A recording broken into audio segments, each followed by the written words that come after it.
if you're not a fan of Joe Douglas, there's a good chance you're not going to like what you're about to hear. I'm Glenn Naughton with JetNation Radio, JetNation.com. Be sure to log on to JetNation.com where you can register and become a part of what is the most active Jets message board on the web. So, as we discussed the other day, Jets win in Houston on the road, and now having had an opportunity to go back and watch the All-22, see who stood out, couple things came to me. First of all, Javelin Guidry played a pretty good game. And he's playing the boundary. He's not just a slot guy now. Of course, undrafted free agent out of Utah. He's got nickel size, nickel experience, played nickel last year. And now with sort of a lack of depth at the position, and Michael Carter II's emergence in the slot, that's bumped Guidry to the outside where he's looks like he's coming along nicely. It's a little early, but because he hasn't played a ton of games out there, he doesn't have a ton of reps, but he looked good this week. Now again, temper expectations. You're talking about the Texans. They don't exactly have a stud wide receiver core, but this is still a second-year undrafted guy learning a new position, or at least playing a new position at the pro level, and playing pretty well. So that jumped out at me. I thought, well, Javelin Guidry's having himself a really nice game. John Franklin Myers, who everybody mentioned at the conclusion of the game last week, had himself a really good game. And as I'd said prior to that, the production hadn't been there in previous weeks, but the effort was, so you kind of expect that the production will pick up and ramp up again at some point. This doesn't mean, nobody's saying he's going to get 2 sacks every week, but these disappearing acts, or the disappearing act that everybody was worried about, was a little bit overblown. So we'll see how he bounces back this week against the Philadelphia Eagles.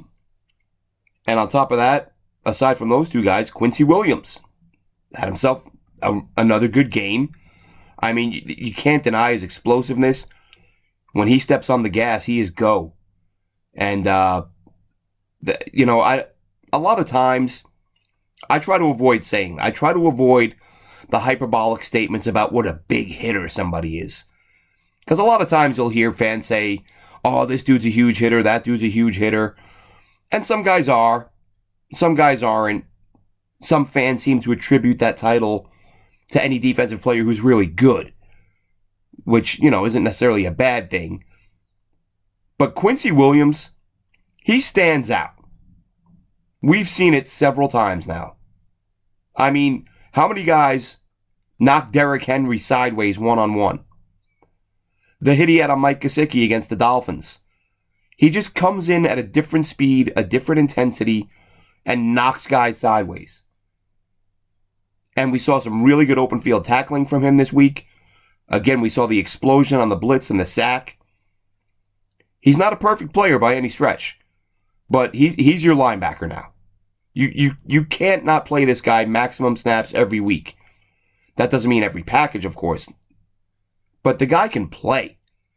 And I look at this, I look at Quincy Williams, and I think to myself, this is why it's silly when you hear fans say, and it normally pertains to free agency. Quincy Williams, of course, was waived by the Jaguars. Jets picked him up. But with free agency, I often hear people say, oh, you don't sign free agents. That's another team's trash. If that guy was any good, why would they let him walk? What do the Jets know that this team didn't? They had him on a roster, and they let him go. How good can he be? Well, John Franklin Myers, waived by the Rams. They're coming off a Super Bowl, the Rams. Right? So, I'm going to say Quincy Williams, and you're going to say, oh, big deal, the Jaguars. The Jaguars, they don't know what they're doing with personnel. The Rams have a pretty good idea, right? John Franklin Myers waived, picked up. Quincy Williams waived, picked up. And now you have, if you watch the front page on JetNation.com, put an article up there the other day about Elijah Riley. A safety, wasn't waived, but he was poached by Joe Douglas. There's more than one way to skin a cat, right? Not every player you acquire has to be a draft pick. Not every player you acquire has to be a trade. Sometimes your pro personnel department has a pretty good idea what they're doing. And it looks like that might be the case with the Jets under Joe Douglas. Because those 4 guys I just named, who were 4 of the best players on the field this Sunday, JFM, Quincy Williams, Javelin Guidry, guys who have been here for a little bit, they played really well. Elijah Riley's the new guy. And as you know, we had Emory Hunt on a couple weeks ago before we'd seen Elijah Riley play a snap, and Emory Hunt told us. He said, look, this guy, the Jets are hurting at safety. This is a kid who can play. Don't be surprised if he starts. Robert Saleh was asked about him the other day. He said Joe Douglas wanted to poach him last year. But he didn't. Listen, you can't go out and get every single player you like. Practice squads, you can't carry 40 guys on your practice squad. But he's clearly a guy Joe Douglas was familiar with, who he liked, who he went out and listen, it's 2 games. No one's anointing Elijah Riley anything. Just saying he's looked really good early on. An encouraging sign. So 4 of the best players on the field for the Jets the other day were guys, guys who were undrafted or waived and let go by another team or sitting on another team's practice squad. And you have to be able to identify talent or acquire talent in ways other than just the draft. And trades are infrequent. Teams are rarely willing to give up a player via trade. So, tip of the cap to Joe Douglas. Because, pardon me, it's not just on the defensive side of the ball. Now that the season is progressing a little bit,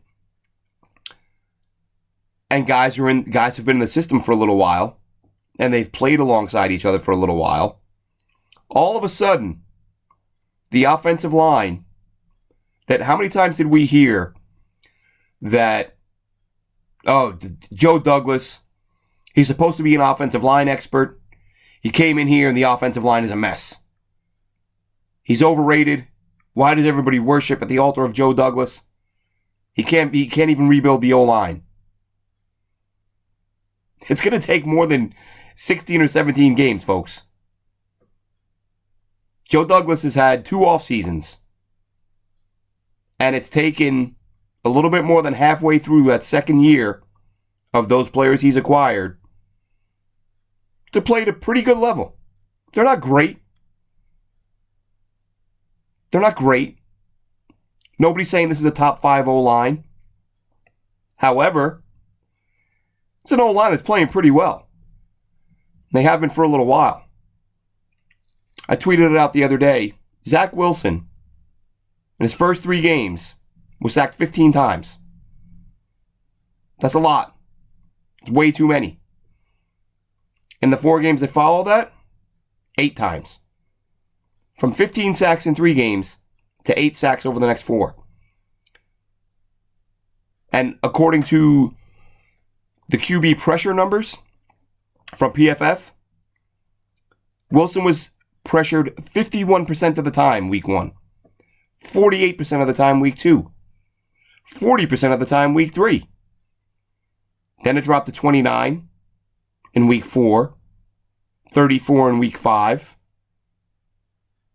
45.5 week 7, so a little bump up again, and then 32% in week 12. And now the problem with that number is that it doesn't tell you, but if you've been watching the games and you've been watching them objectively, you know that there have been a fair number of times when Zach Wilson holds onto the ball too long. Now those count as pressures. Those sacks count too. So on paper, you might look at it and say, oh, the O-line, look what they did here, look what they did there. We've seen Zach Wilson not only hold on to the ball too long, we've seen him bail on clean pockets. Not a ton. This isn't about ripping Zach Wilson. He's a rookie, he's making mistakes, he's going to make mistakes. I'm simply pointing out the fact that the O-line that a few weeks ago, people were telling me Joe Douglas was incapable of putting together, all of a sudden looks like a sort of middle of the pack O-line. And that's not the worst thing in the world. Especially with an offseason coming where the Jets have plenty of premium picks. You would imagine there's at least one O-lineman coming there. Mekhi Becton, does he come back this season at all? He's back. He's not even practicing full. I mean, this was supposed to be a 4 to 8 week injury. And we're now, we're now week 12, and he's just now practicing, doing stretching, light stuff. I don't know that we'll see him this year. Maybe we do, maybe we don't. But we'll see him next year. And I'm still with the camp that says I'm not going to freak out over a fluke injury. We've still not seen any injuries related to his size. We've talked about that on this show. So next season, when you get Becton back next to AVT, what do you do with Connor McGovern? All of a sudden, Connor McGovern is the guy you signed. Connor McGovern looks like the player you thought you were getting when you gave him money. Last year, he didn't look so great. No getting around that. But he had been a good player in Denver previously. And now all of a sudden, you look at him and think, all right, you can live with this. But do you slide him the right guard and take Linderbaum in the draft? That's we're going to have plenty of time to talk about that stuff. But all of a sudden, the guy who was a liability and had to be replaced, not really a liability. Now you got LDT at right guard. He's 2 games in, right? He's looked okay. He's had good moments. He's had bad moments. Way too early to say anything on him. And Morgan Moses, you would imagine with Becton back, Fant will swing over to right tackle. But Morgan Moses, he was a monster the other day. I shot out a tweet, which, by the way, I'm terrible at giving out the Twitter handle. At AceFan23, ACEFan23. Give me a follow. Also, be sure to follow Alex Varallo and Dylan Terriman at Dylan Terriman and at NYJetsLife24. They do the night show. I do the morning show. So, give us a follow on Twitter. You'll see that I sent out a clip or two of Morgan Moses absolutely dominating. And I legitimately don't remember how many I sent out. I pulled a few clips onto a thumb drive. I may have only sent one. But Morgan Moses jumped out. He looked really good. But he's an older guy. Do you bring him back for a year? As a backup? I don't see why not. But that's we have a while to worry about that till the offseason. But the O-line, as I said, not a bad group. And really, I still see people using them as the whipping boy. Oh, Zach's struggling because the O-line is terrible. Listen, he had a few shaky weeks to start his career. All right, if Zach Wilson is going to fold and is unable to play quarterback at the pro level because his first 3 or 4 weeks he saw some pressure, then this was never going to work out anyway. I'm not saying he is at all. I'm still a Zach Wilson believer. He does some things that are frustrating, but I understand he's a rookie. Some things he does are more frustrating than others. And it pops up on the All-22. They mentioned it during the broadcast, I believe on the drop ball by Elijah Moore. Jay Feely pointed out he had Keelan Cole wide open for a touchdown, missed him. Just didn't see him, didn't throw to him. On the play this week, he's catching some heat for some plays where he really doesn't deserve any heat. I wanted to cover that. The flip, the interception to Ty Johnson, come on now. Looked bad in real time. Went back and watched it. As he's starting to scramble, Ty Johnson sits, turns, and faces him. He's looking him in the eye. Zach Wilson sees Ty Johnson standing right in front of him with defenders closing in and decides to toss the ball to Ty Johnson. As he tosses the ball, he's sort of at the point of no return. He can't pull it back in. Ty Johnson turns around to run downfield and block, thinking Zach Wilson's going to run. So, it's an unfortunate thing. Stuff happens. This isn't, this terrible, oh my God, he threw it to a guy who wasn't looking and it hit him in the back and got intercepted. No, he flipped it to a guy who was looking when he decided to flip it and then turned to run downfield after he flipped it. There's nothing anyone can do about that. This is one of the reasons you drafted Zach Wilson. And I'm sure I mentioned this after the game. You love the off-platform stuff. You love the off-schedule. You love the improvisation. You can't then say when the improvisation doesn't work, oh, he's an idiot. Why did he do that? Because you know damn well, If Ty Johnson had faced him the whole time and he pulled that in, make a couple guys miss and make a big play, all of a sudden, yeah, that's why we took him. That's why we love Zach. That's what makes him special. So you can't have it both ways. It was, it was a bonehead. It wasn't a bonehead play. It was him just trying to make something happen. So, if you're giving him heat for that, you're just kind of looking for something to not like about him. And this isn't to say he played a great game, because he didn't.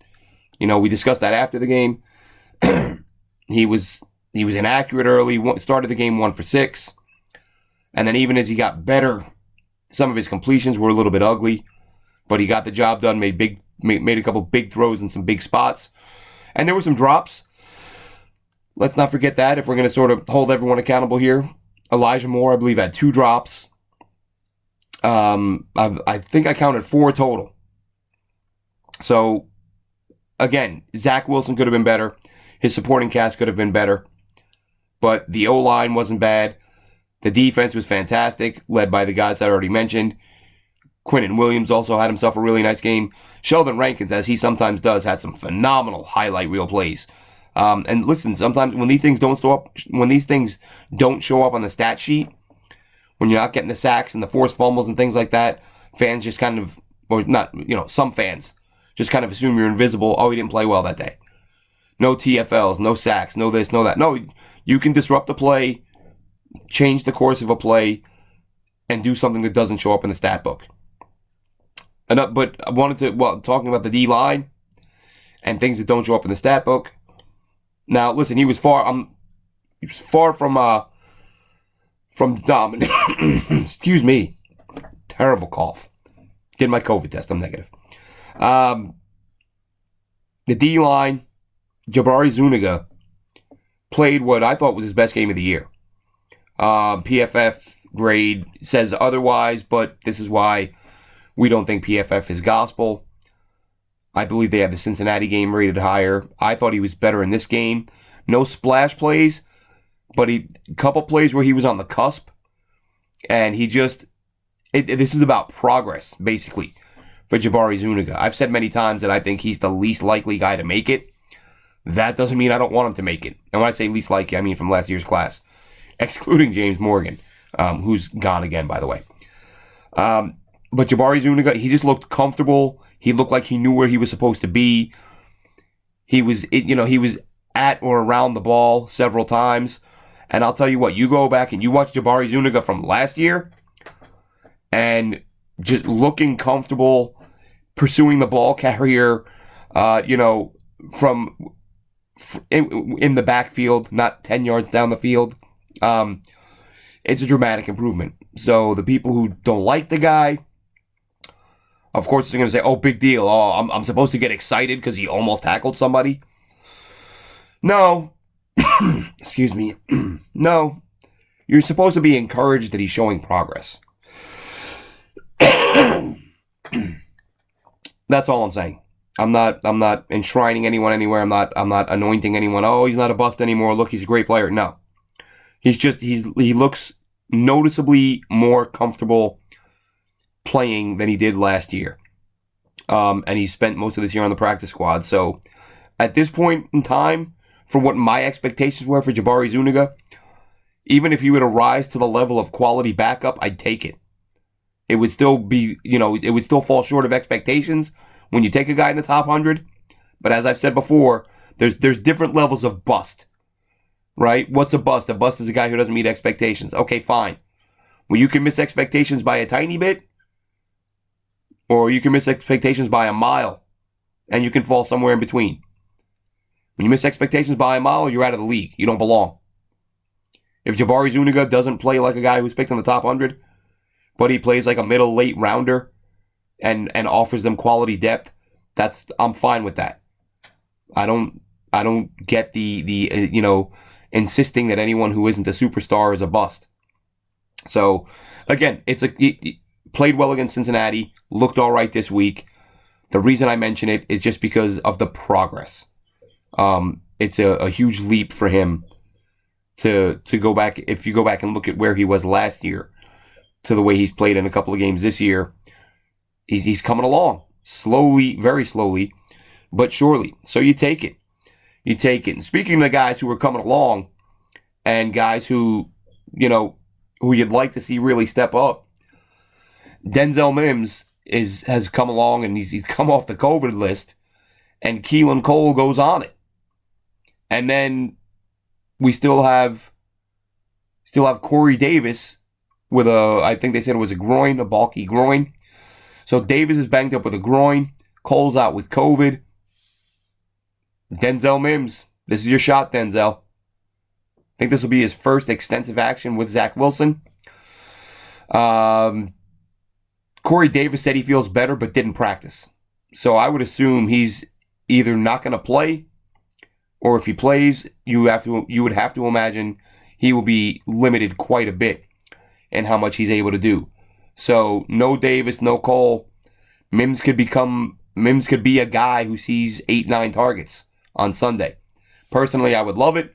I haven't given up on the guy. I know a lot of people have. God forbid a guy has a couple bad games. Time to trade him. Time to cut him. Give up. Bail. To each his own, folks. I'm not bailing on a player after a couple of bad games. I mean, it's been a nightmare season for him as a whole. The food poisoning, and then, he's the one guy who's got to learn everyone's position on the roster before he can get on the field. And then he gets on the field, he's pressing, he gets a couple of drops. I mean, Denzel Mims, 1 drop on 44 targets last season. 1 on 44 targets. This year, I think he's got 12 targets, he's got 3 drops. So, unacceptable number, undoubtedly. But his history tells us that that's not him. Like, the guy he's playing like right now, that's not the guy he is. So it's up to him to turn things around and get things heading in the right direction. And it's funny to me that with these injuries, I would have thought, and I tweeted this earlier, I would have thought we would have heard Vincent Smith's name by now.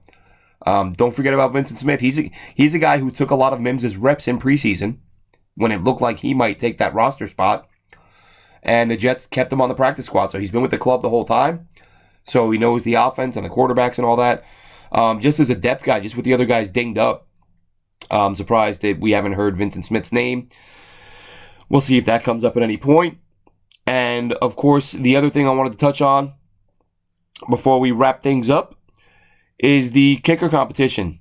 Matt Amendola, not a good day for him the other day. And we said as much. We said after the game that we expected a kicking competition. And Robert Saleh was asked the other day about Alex Kessman. And he said, yeah, this week's a competition. Last week wasn't. It was handed to Amendola last week after a shaky week before that. Another miss. So now he's got to fight for his job. And Kessman's a guy, listen, Kessman, his numbers, they wouldn't blow you out of the water from his numbers at Pitt. His senior season, I think he hit on 79%, which is pretty damn good when you consider the fact he's playing his home games in Heinz Field. That's one of the toughest stadiums in the country to kick in. And here's a guy who kicked in that stadium in some pretty bad conditions. I believe he had one game where he went 4 for 4, including a couple of 50-plus yarders. You don't see that a lot at Heinz Field. So there's reason to believe this kid can kick. And the Jets, listen, they just need to keep working guys out and giving guys opportunities until someone steps up. Because that's, it's been a revolving door for a few years now. I think we've had just about enough of it. And hopefully one of these guys steps up. You want someone to step up and steal the job and solidify it. Kick well for the rest of the season, well enough to win and keep the job, and one less thing to worry about as the offseason approaches. So we'll see what happens there. We'll see what happens as the Jets take on the Eagles. The Jets 0-12 lifetime against the Eagles. I don't think there's a more negative stat about the Jets that I care less about. I assume because it's an NFC team, I have no feelings about the Philadelphia Eagles. Passionate fan base, but it's not a team you see often enough to worry about. And it's just a fluky thing to be 0-11, 0-12, whatever it is. Now, do they lose another one this Sunday? I think that's going to come down to whether or not Jalen Hurts is able to go and what Jalen Hurts will be able to do if he goes. I think if you get Gardner Minshew or I believe he's the number 2 up there. I think if you get Minshew, you can beat him. But Hurts is turning out to be a heck of a weapon. a really good runner, tough guy to track down. I think if Hurts goes and Hurts is 80% or more, I think the Eagles win this game. I think the Jets' defensive line is going to, I think we're going to see a lot of what we've seen from previous teams where they leave a lineman or two unblocked and then get to the second level and block a linebacker. And I don't think these Jets linebackers have the speed to keep up with Hurts, and he's going to be able to buy plenty of time for his receivers while the secondary tries to cover. And that their O-line, that the Eagles' offensive line is pretty damn good too. So they should be able to run it a little bit, and they're going to have a hard time containing Hurts. Again, if Hurts can't go, the Jets have a shot. If Hurts plays, I think the Jets lose, unfortunately. But speaking of Jets losses, draft position. The Jets flipped with the Seahawks the other day after the Seahawks lost. It's fun to talk about. It's fun to say, what if they're picking 4 and 5? What if they're picking 3 and 6?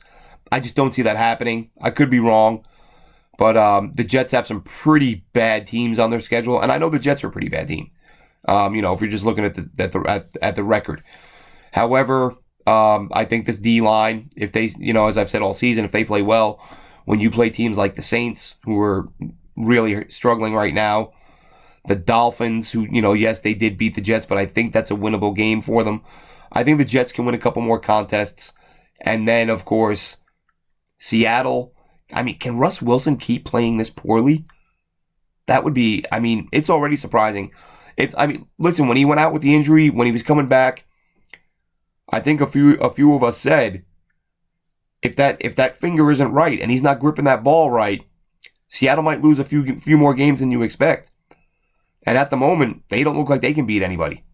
So maybe it happens, but in my mind, I'm penciling both the Jets and the Seahawks in for 2 or 3 more wins each, and assuming they won't be top, they won't have 2 top 5 picks, maybe a 6 and a 9 or a 7 and a 10 or something like that.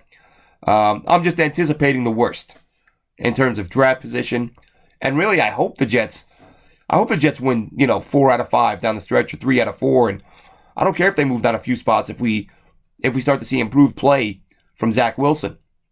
So where they're going to pick, we don't know, but you just like seeing those losses stack up for Seattle.